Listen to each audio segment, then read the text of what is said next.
Guten Morgen, meine Damen und Herren, sehr geehrter Herr Minister, Herr Botschafter, verehrte Gäste. Ich begrüße Sie alle herzlich, freue mich über das große Interesse, das es auf diese vergleichsweise kurzfristige Einladung gegeben hat. Nach Erklärung wird man nicht lange suchen müssen. Also beginne ich mit einem Satz, den ich genauso meine, wie ich ihn sage. Wir freuen uns, Herr Minister, dass Sie heute bei uns sind.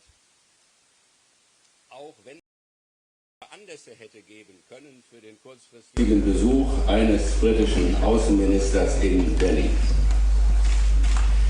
Wir befinden uns jedenfalls, was den Kalender betrifft, nur noch wenige Tage vor einem denkwürdigen Datum, sowohl für die europäische wie für die britische Geschichte. Und ich erspare mir und Ihnen jetzt jede Spekulation über das, was die Historiker mal von der Weisheit dieser und jener Initiative denken werden. Das Beste an der komplizierten Lage, in der wir uns befinden, man kann vielleicht auch sagen, das einzig Erfreuliche an der aktuellen Lage sind die wechselseitigen Erklärungen, die in Deutschland und in Großbritannien in den letzten Tagen und Wochen zu den bevorstehenden Entwicklungen zu lesen und zu hören waren, mit einer doch bemerkenswerten Intonation, was immer auch kommen mag, wir bleiben Freunde. Das ist sicher auch so gemeint, aber wir haben hoffentlich auch keine Illusion darüber, dass sich das leichter ankündigen, als unter konkreten Rahmenbedingungen tatsächlich dann anschließend auch realisieren lässt. Und genau deswegen, Herr Minister, freuen wir uns, dass Sie heute bei uns sind, um uns die aktuellen Überlegungen der britischen Regierung zu den aktuellen laufenden Ereignissen vorzutragen und gleichzeitig auch zur Verfügung zu stellen, um die eine oder andere sicher wohlwollend kritische Frage zu diesem Komplex zu beantworten. Schlussbemerkung: Viele, die hier jetzt unter den deutschen Teilnehmern sind, wissen, dass ich kein besonderer Liebhaber von Referenden bin und mich offen gestanden auch durch die britischen Erfahrungen meiner Skepsis eher bestätigt als irritiert fühle. Aber mit Blick auf jüngere Umfragen muss ich sagen, wenn man denn schon eine Frage von diesem Gebiet zum Gegenstand eines Referendums macht, important questions like this are the subject of the referendum. Then such a referendum would better have happened here in Germany, because according to latest surveys, 79% of Germans would have voted in favor of Britain as a member of the EU.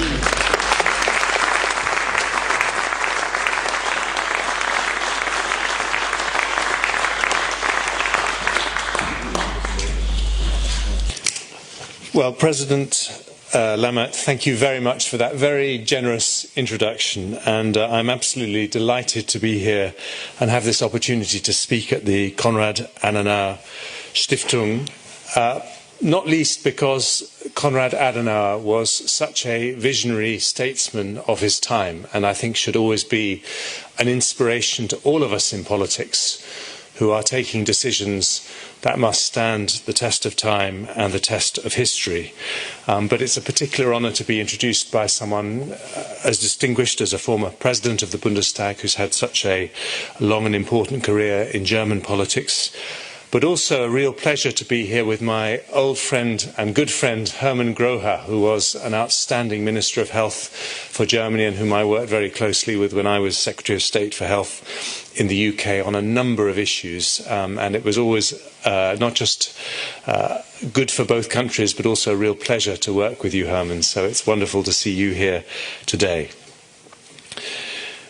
There are moments in history that remind us that we are all part of something greater than ourselves.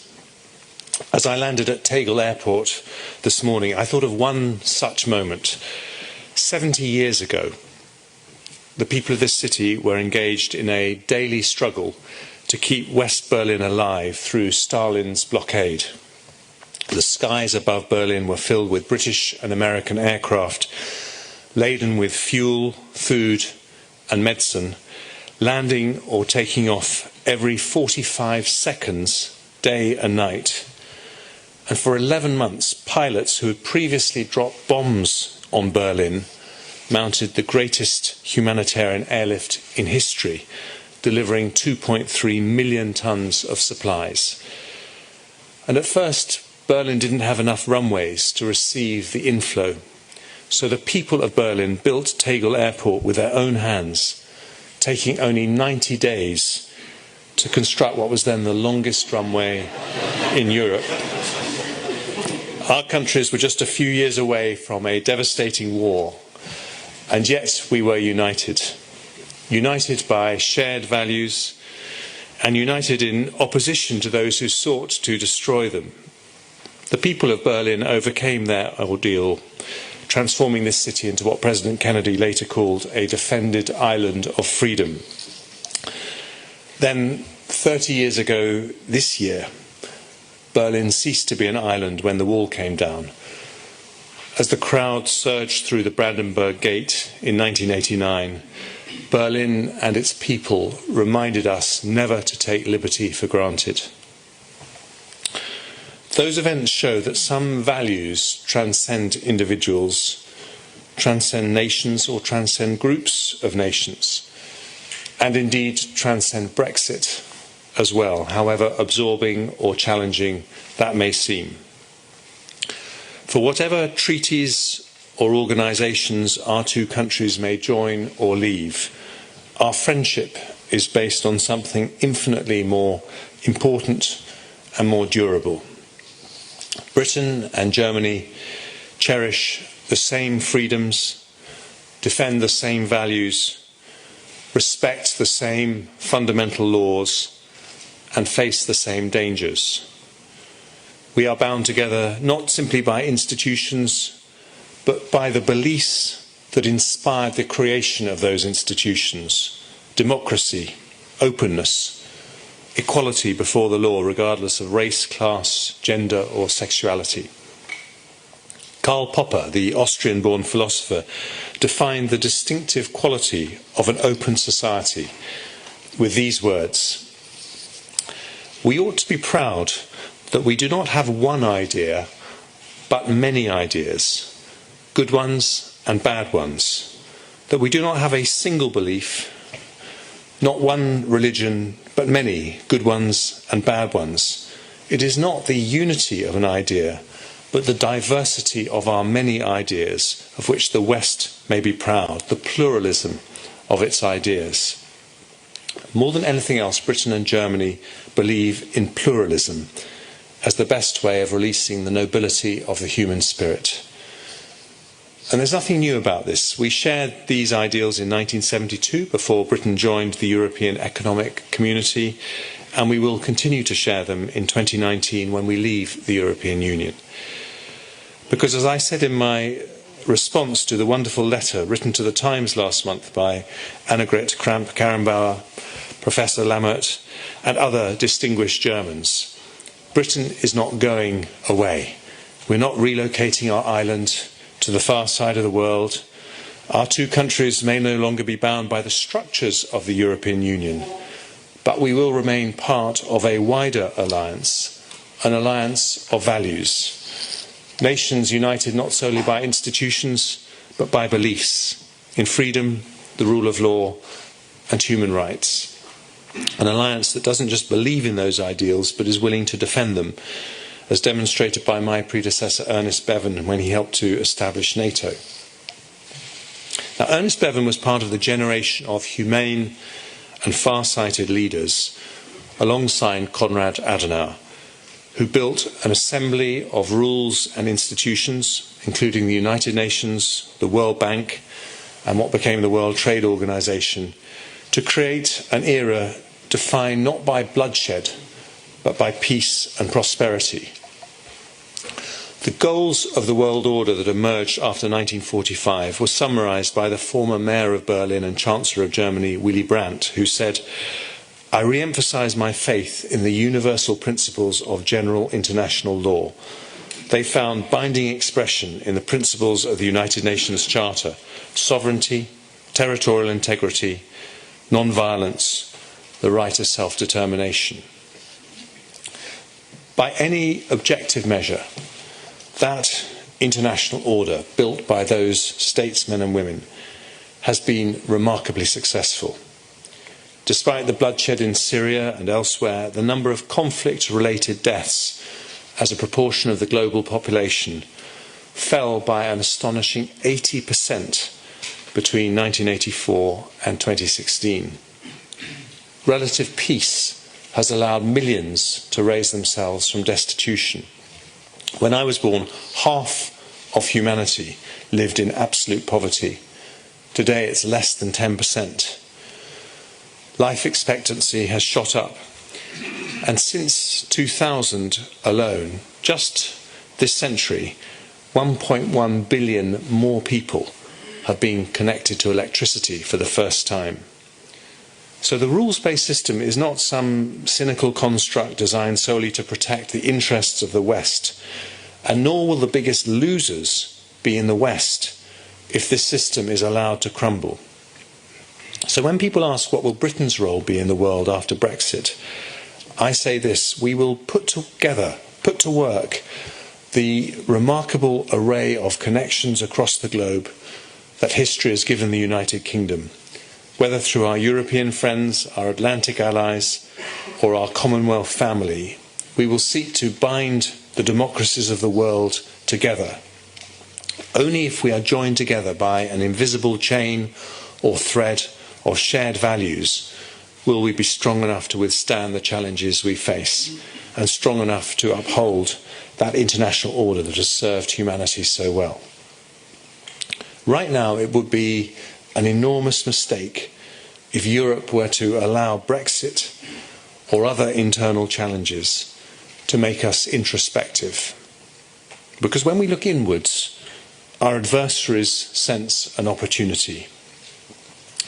Russia has broken the prohibition on acquiring territory by force by redrawing a European frontier and annexing 10,000 square miles of Ukraine.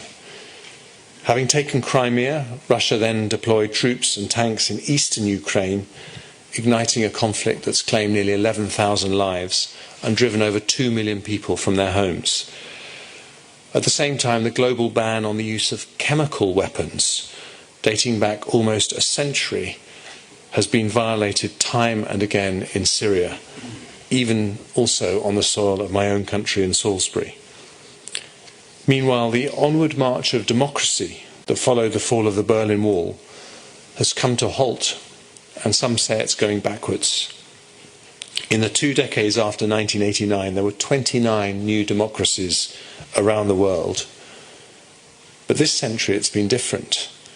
And last week, Freedom House reported that 2018 was the 13th consecutive year when there was a decline in political and civil liberties around the world. So we must never assume that the arc of history will automatically bend towards democracy and liberalism. Wise decisions made by a generation of leaders in the last century shaped the world as we know it. And the question is whether this generation of leaders will do the same. And that is why it is so important that Britain and Germany continue to work side by side. There is much to celebrate. Together we are preserving the Iran nuclear agreement, keeping Iran free of nuclear weapons, and keeping the world safer as a result. Together we are resisting the evil of chemical weapons from Salisbury to Syria, ensuring the price is always too high for countries that use these terrible weapons. Together we are upholding the Paris Climate Change Treaty, ensuring future generations will not pay the price for our prosperity today. Together we're working for lasting peace in the Western Balkans. Indeed, on my first day as Foreign Secretary, I met Chancellor Merkel at a summit to discuss the issue of peace in the Western Balkans. And Professor Lammert, her first words to me as the new Foreign Secretary were, "Congratulations, if that's the right word." At the same time, British and German security services and police are cooperating silently and tirelessly to guard our citizens and our European friends from terrorism and organised crime, our diplomats trained side by side. Only last week, 78 British and German diplomats were attending joint classes in the Foreign Office in London. Our soldiers served together in Afghanistan, where yours are the second biggest contribution to the NATO mission. Our soldiers are also protecting NATO's eastern borders, where UK troops are the largest component of the enhanced forward presence in Poland and the Baltic states. Some in Germany have seen our decision to leave the EU as a retreat from the global stage and from common European security interests. Nothing could be further from the truth. Britain remains the only European nation to meet the UN and NATO targets of spending 0.7% of national income on aid, 2% of GDP on defence and 20% of our defence budget on capital. Our Prime Minister Theresa May has restated that Britain's commitment to the defence of Europe is immovable and unconditional. And I'm delighted that Germany has been elected to serve on the Security Council. Later today, Heiko Maas and I will discuss how our missions in New York can best cooperate on areas of common interest, including Libya and Darfur. So at a time when the global balance of wealth and power is changing with remarkable speed, perhaps faster than ever before, we mustn't allow Brexit to be all-consuming. And that means an orderly departure from the EU is of paramount importance. Of course, when you leave a club, you can't enjoy all its benefits, and nor will we. After Brexit, the UK will no longer be part of the councils of the EU, will no longer have a say or vote in European directives or laws. But nor, if we are to stand together against common threats, can Britain ever be just another third country. The future partnership that Britain seeks to build with the EU starts with the belief that European security is indivisible. The political declaration sets out a vision of the closest relationship in foreign policy the EU has ever had with another country, something that Chancellor Merkel herself has emphasised. It states that when and where our interests converge, as they often will, Britain and the EU will combine efforts to the greatest effect, including in times of crisis. We must also maintain the closest economic partnership consistent with the spirit of the British referendum and the integrity of the single market. The flow of trade between Britain and the EU amounts to one of the biggest economic relationships in the world. In 2017, total trade between the UK and the other 27 members of the EU came to €695 billion. This is a colossal figure, 8% higher than the EU's trade with China and 12% higher than trade between China and the United States. Millions of jobs on both sides of the channel depend on this flow of commerce, so everyone has an interest in ensuring it continues to flourish. Now, there are those who say that strategic and security partnerships can continue unaffected by economic relationships. But we must remember the lesson of history. Trading relationships have always been the first link between countries, and they act as the foundation of all other relations. So none of us should have any doubt that failing to secure a ratified withdrawal agreement between Britain and the EU would be deeply damaging, politically as well as economically. In the vital weeks ahead, standing back and hoping that Brexit solves itself will not be enough. The stakes are just too high. We must all do what we can to ensure that a deal is reached. Last Saturday, Chancellor Merkel delivered a powerful defence of what she called the classic world order. She urged all countries to put themselves in the other's shoes and to see whether you can get win-win solutions together. I would urge our European friends to approach this crucial stage of the Brexit negotiations in that spirit, because in the future we don't want historians to puzzle over our actions and to ask themselves how it was that Europe failed to achieve an amicable change to its relationship with Britain, a friend and ally in every possible sense, and thereby inflicted grave and avoidable damage to our continent at exactly the moment when the world order was under threat from other directions.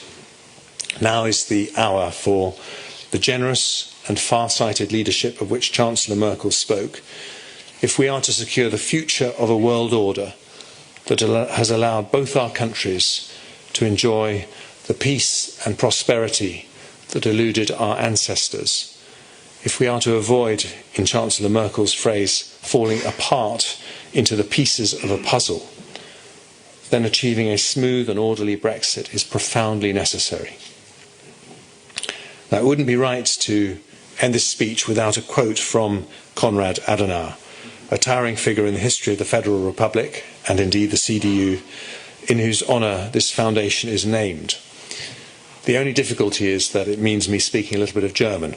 But this is what he once said: Wenn die anderen glauben, man ist am Ende, so muss man erst richtig anfangen.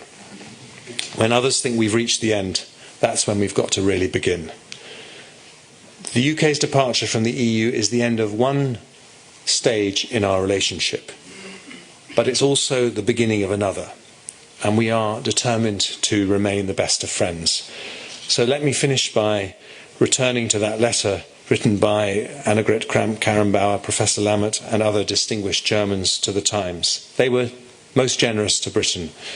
So let me say in response, Britain shares the same admiration and warmth for the people of Germany, for your moral courage, for your tolerance, for your magnanimity, and for your towering achievement in building a nation that is at once a model democracy and the economic powerhouse of Europe. When 2.1 million Berliners were blockaded and besieged 70 years ago, they couldn't be sure they would withstand the ordeal and eventually triumph. They survived because of their courage and resilience, supported by the resolute action of friends who shared their ideals and were determined not to abandon this city. Those friends didn't come to Berlin's support because of treaties or formal unions. They acted because of something more powerful, though less tangible. They acted because of the values that united them, just as values unite us today. Those values remain constant, whatever else changes. Let's remember that as we do our duty in the critical few weeks ahead. Thank you very much.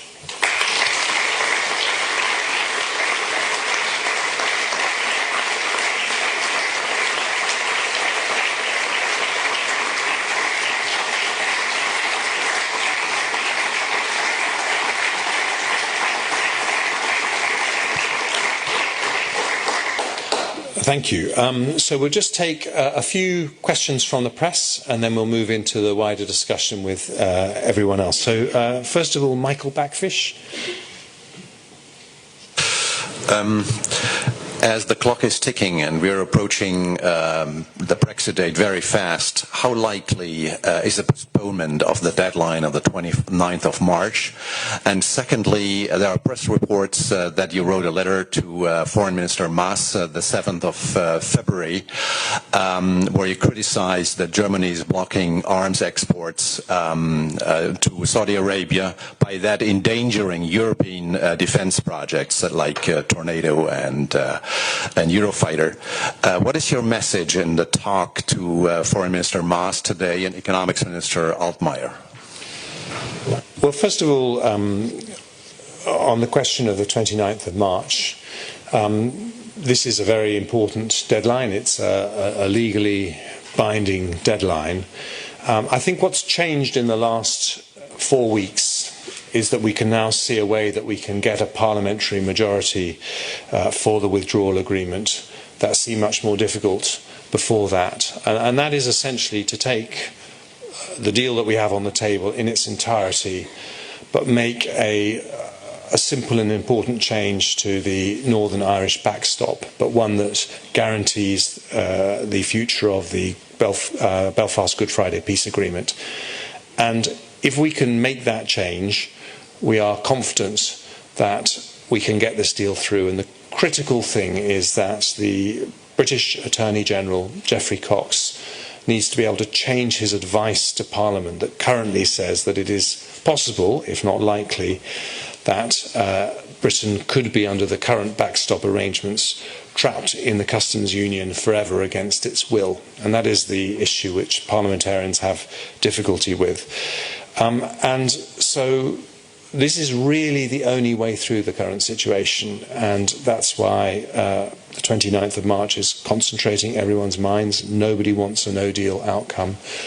And I think we now have to do what Europeans do very well, which is come together around a table and find a compromise that allows Geoffrey Cox to change his advice, and then I think we can meet that 29th of March deadline. With respect to the question of arms exports to Saudi Arabia, the first thing I want to say is that Britain and Germany have complete agreement on the overriding need to find a solution to the terrible war in Yemen, which is the worst humanitarian crisis in the world today. Over 80,000 children have died of starvation. There's another 250,000 people starving at the moment, and about 20 million people don't have food security. They don't know whether they're going to be able to get the food they need in the days ahead. So this is a totally critical situation. Britain's policy with respect to arms exports is one of the strictest in the world. We follow the European guidelines. We have an independent assessment of whether our arms exports are likely to be used in breaches of international humanitarian law. At the moment, we don't make that judgment. But when I talk to Heiko Maas, what I say is that that strategic relationship that the UK has with Saudi Arabia is what allows us to have a huge influence in bringing about peace in Yemen. In fact, I would go as far as to say that without that strategic relationship, it wouldn't have been possible to proceed with the Stockholm Agreement, which is the first ray of hope, although others were extremely important in making that happen as well. So Britain and Germany have the same objectives, but we need to be able to continue that strategic relationship in order to make sure that there is a European voice at the table doing everything we can to press for peace. Daniel Brosler. Yes, Daniel Brosler, Süddeutsche Zeitung. Sir, you talked about the backstop. What are you telling those who are saying that Britain has proven to be a very difficult, unpredictable partner throughout these negotiations, and that once a solution for the backstop problem would be found, there is no guarantee that new problems might arise? Will there be a guarantee that a majority would be found then for this solution?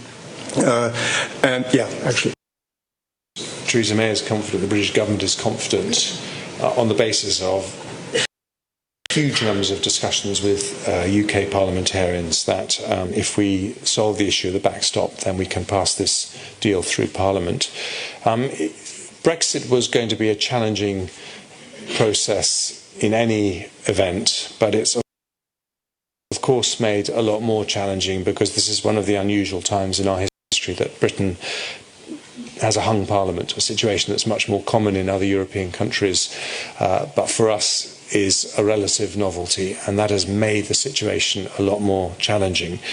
But we have, throughout the Brexit negotiations, been very consistent in what we believe is the right type of Brexit. And what we have to do is two things. We have to honour the referendum, which, despite Norbert's scepticism about referenda, was a democratic decision, and we have to honour that decision. But we also have to find a way to bring together the country after the referendum, and that means a generous Brexit for the 48% who voted to remain in the European Union. And what will make that happen is if we can show that 48% that we are not delivering the Brexit of their worst nightmares, where Britain pulls up the drawbridge, puts down the shutters, turns itself from Great Britain into Little England. If we have an open, optimistic, international Brexit, then I think they will have confidence that we've ended up with that same friendship with Europe, which is as important to the people of the UK as it is to the people of Germany and throughout Europe. Guy Chazin from the FT. Secretary, you've admitted that you may that you made in an extension to the Brexit deadline to ensure it gets ratified. What would you say if the UK asks for 3 months, but the EU says, we don't believe you have a plan to pass it, and if you want to extend, it has to be for a year, say? Well, we do have a plan to pass it, and this is what we're having very productive discussions about at the moment. I had very good discussions in Brussels yesterday and on Monday, as did Geoffrey Cox and Steve Barclay. There's a lot of ground that needs to be covered, but we do believe that we can demonstrate there is a way through this that can protect the peace process in Northern Ireland, to which the UK's commitment is unconditional. All of us grew up in a period in our history which was terribly scarred by terrorism, and there can be no winding back the clock on that. But also one that we can get through the British Parliament and protects the single market, which we understand is an important priority. So, we are focused on getting that agreement through. We think there is a way through, and we're confident if we do that, we can meet that 29th of March deadline. And I think the issue about an extension is whether that really solves anything. I think the last thing that people in the UK and indeed the rest of the EU want is Brexit paralysis, with this issue hanging over Europe like a shadow. I think people want to move on, and they want to demonstrate that we can have a Brexit that respects the referendum result, but also means that we remain the best of friends with our neighbours in Europe. Oliver Moody? Yes, Oliver. Yes. If you were pressed to estimate the current likelihood of a no-deal Brexit in percentage terms, what would the number be? Well, I think it's dangerous to put these things in hard percentages. What I would say is that the single most uniting factor in all the discussions that I've had with Europeans, with the vast majority of people in the British Parliament, is that no one wants no deal. And that is certainly true for businesses on both sides of the channel, but I think it's true for politicians and people. So I would say that people are working very, very hard to avoid that outcome. But also, in order to avoid no deal, what you have to do is to have a deal. And that means that we need to make the necessary compromises so that the Attorney General can change his advice to the British Parliament, and we can end up with an agreement that works for both sides. So, my view would be that this is really something that there is no enthusiasm for on either side of the channel. And finally, Torsten Rieker. Yeah, thank you, Mr. Secretary. On arms sales, I wonder what's going to happen to all the common defense projects between the UK and its European partners like Germany after a no-deal Brexit. Britain has already been excluded from the European Defence Fund, which is something to worry about. So what's your comment on that? Well, I think, there are lots of signals that always get sent about the potential for future cooperation and the potential for future cooperation to be harmed in certain scenarios in any negotiation. That's what happens in a negotiation. But I think it is overwhelmingly in the interests of continental European countries to have the closest possible defence relationship with the UK, and that includes commercial relationship and our defence industries, as much as it includes the practical business of making sure that our countries are safe and secure. So my view is that we will be able to implement what we talk about in the future partnership document, which is the closest possible defence and security relationship, because it's in both sides' interests. Thank you. I think, Felix, we're going to move on to some questions. Thank you very much, Minister. The Foreign Secretary generously offered to also host questions from the audience. Please identify yourself and keep your questions short so that as many people as possible can ask questions. Yes, please, up there. Thank you, Minister. My name is Cemil Osso, and I'm an undergraduate in political science and law. We were talking about the history, the past, and the leaders of today trying to fix Brexit, but we were not talking about the young generations, like me. I plan to go to London to study there and graduate, but actually I'm in fear because, you know, I don't know, as said back then, you have to create Europe, and I think Brexit is like a destruction. Now we have to fix it. So then we have to create something new. I understand all these kind of things we have to focus on, but what's the idea and for the young generations, and what will make that happen? Thank you. Well, thank you for raising that question. And I think when it comes to younger generations, they are profoundly international in their outlook. And you know, you are a generation where international travel is much cheaper and much easier than it was when I was your age. And this is something that young people in the UK as well as in Germany celebrate and love. And that's why, for them, a very important outcome for Brexit, not just for young Germans but also for young Brits, is that we remain an open, outward-looking country that recognises there is huge richness in countries that remain open to different cultures from around the world and can learn from how other countries operate and become friends with other countries. So the majority of young people in the UK voted against Brexit. They wanted to remain in the EU because they were worried that might change. Obviously, we're right in the middle of the process now, so I can understand why people still have those worries. We have to prove them wrong. We have to show them that the Brexit that we end up with is a Brexit where the UK and continental Europe remain the best of friends, a friendship like the friendship between Australia and New Zealand, between Germany and Switzerland, between, well, I used to say Canada and United States of America, but that relationship's been a bit more tricky recently. But there are lots of examples of great friendships across international borders, and I'm absolutely confident that's where we'll end up, and we have to prove that. Next question, please. Up there. Thank you. Please grab a microphone if possible.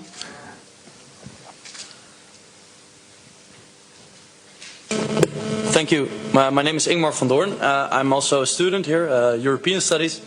My question is whether there's been some rumor recently about the new trade deal with Japan. And of course the UK has sent a letter to Japan, and I was wondering, in hindsight, do you think the letter should have been different, because apparently there was some rumor about it? And how do you see the future of this trade deal between the UK and Japan evolving? Well, we have excellent relations with Japan. I lived there for 2 years, and you know, I think it's a wonderful country and a great democracy as well. But what we have to do in this Brexit process is to prepare with all our friends around the world for all outcomes.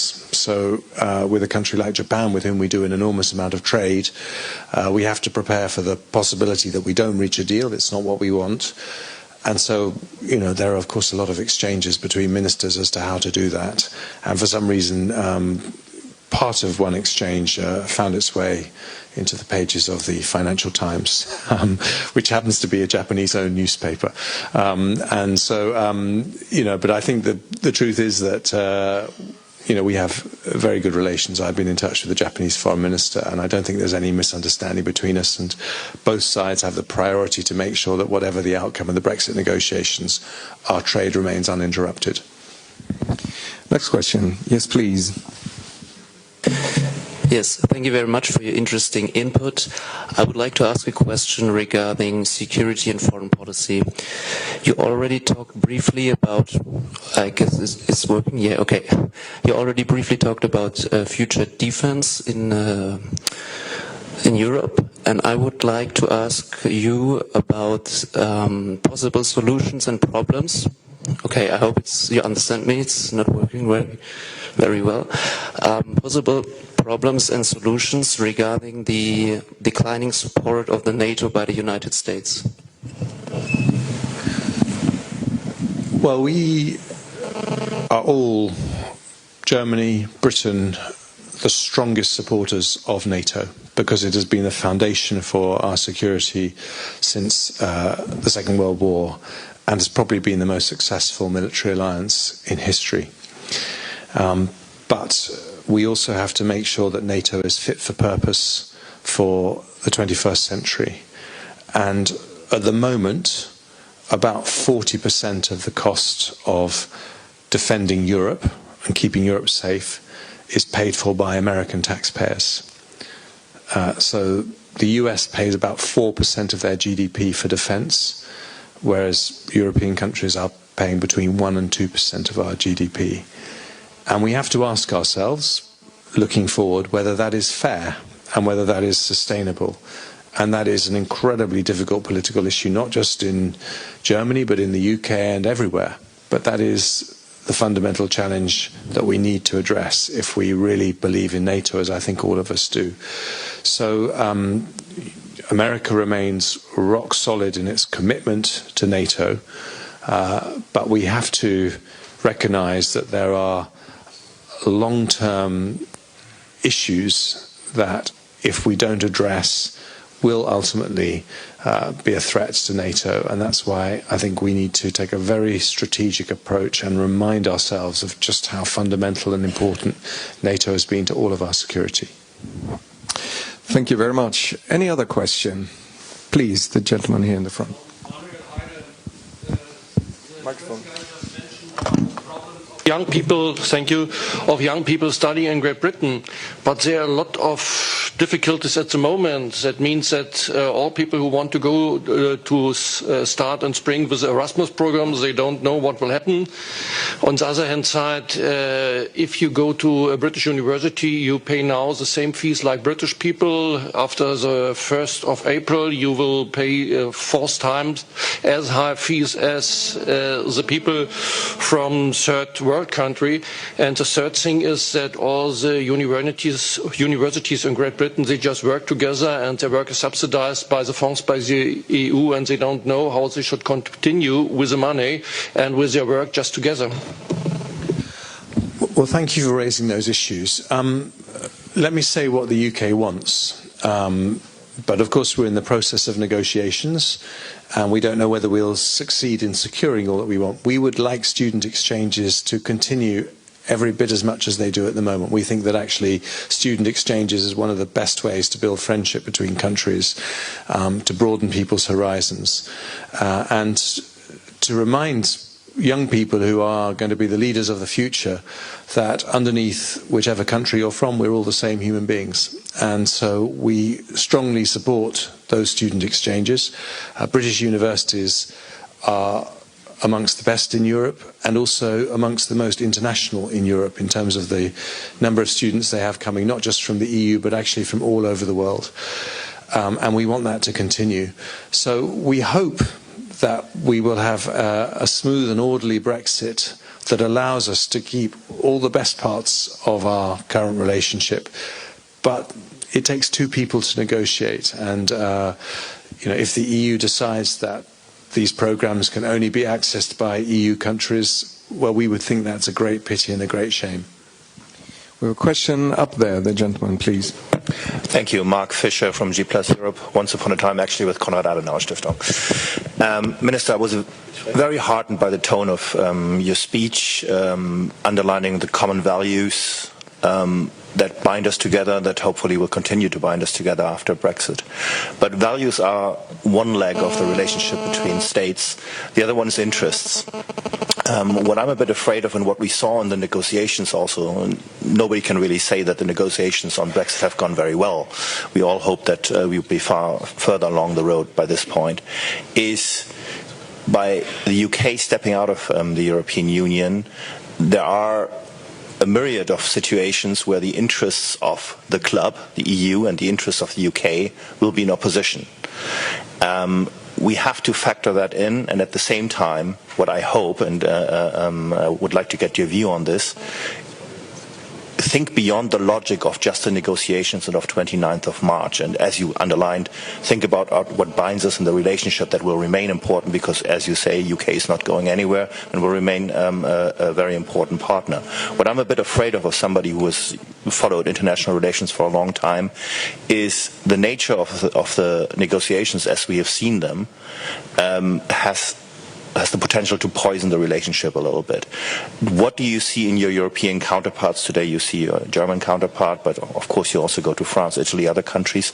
Do you see an understanding of the importance of the longer term view? I do see that understanding, and we have very good relations with Germany, and I have personally excellent relations with Heiko Maas. But we have to be alive to the dangers you've talked about, because if these negotiations go wrong, then there is a risk that we poison relations between both sides in a way that would be profoundly damaging. And so that's why I think we have a responsibility to make sure that that doesn't happen. When it comes to the difference between an alliance of interests and an alliance of values, I would just say that I think alliances of values are in the end stronger. If you do the same thing because you both believe the same thing, then in the end those alliances are more robust than the kind of transactional relationships where you scratch my back and I'll scratch yours. I think the perceived conflict of interest between the EU side and the British side in the Brexit negotiations is mainly around the fear on the EU side that if Brexit is too smooth and orderly, then it might encourage other people to leave the EU and therefore endanger the future of the European project. But I think actually what we've seen over the last 2 years is a lot of unity by the EU 27, and actually you look at opinion polls inside European countries and actually support for leaving the EU hasn't been growing over that period. So I hope that confidence that the European project is safe and secure, which is what we want in the UK, because we want our neighbours to be happy and prosperous and successful, not just because they're our friends, but we want to carry on selling them our products as well. So we have an interest in European stability, and I hope that as the EU realises that Brexit isn't going to threaten the future of the European project, that will make it easier to see that actually it's in our mutual interest as well as our mutual values that we have a smooth, orderly and friendly Brexit. We have time for another 2 questions. Who would like to go first? Here, over there. Then.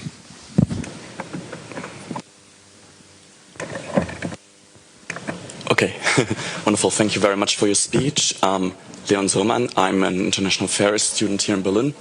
My question is, yesterday we heard that Honda is retreating from the UK in production, and my question is, how will this affect British policy when foreign companies retreat preemptive from Brexit? Thank you. Well, first of all, this is a very, very sad day for Britain, because 3,500 people will lose their jobs. They're going to be affected by this badly. We're thinking about them and their families, and this kind of news is never positive. But Honda have been very clear that this isn't primarily about Brexit. This is about a change in their global strategy. They're also going to cease production at their plant in Turkey, and they are concentrating on their production of electric cars, which they want to concentrate in Japan. And I think the real lesson from Honda is the need to adapt quickly, for all modern economies to adapt quickly to the huge changes in technology, whether it's driverless cars, artificial intelligence, nanotechnology, robotics, the Internet of Things. We all have to adapt really quickly, because these changes in technology are going to cause profound changes in our economy. And if we're going to be prosperous in the future, we need to embrace those changes. But in the meantime, we need to do absolutely everything we can for the families that are affected by this very sad decision. And the last question I give to the young colleague from CAS there. Thank you. Eileen Matle, Konrad-Adenauer Stiftung. Drawing on a previous question and against the backdrop of a waning US interest in NATO, I would like to know whether the UK would be able and willing to replace the American role as Europe's nuclear guarantor, seeing as the UK possesses nuclear weapons as well. Thank you. Well, I think, of course, France is also a nuclear power and a fellow member of the a fellow permanent member of the Security Council. So, you know, I would never say that. I think there are two major military powers in Europe, which are Britain and France. And I think one of the things that has not been remarked on as much as one might expect in all the Brexit discussions is that the security relationship between Britain and France has never been stronger. And we have huge connections between our two militaries. We're working together in more areas than we've ever worked together. This was something that was given great impetus by agreements reached between David Cameron when he was Prime Minister and President Hollande of France. And I think that is an indication that, you know, behind the noise of Brexit, European powers are thinking very practically about the most important things for the future, which is that countries that share values need to work very closely on defence and security and on all the major international issues. And I'm personally very confident that will continue. Well, Minister, thank you very much, not only for your wonderful speech highlighting the friendship our two countries enjoy, but also for reminding us that airports in this city can actually be built, both of which actually give great comfort to me. I also thank the audience for being here, and above all, everyone else who has been watching us online through our streaming platforms which we had. And I now hand over the form to Professor Lammert to close our session. Thank you so much.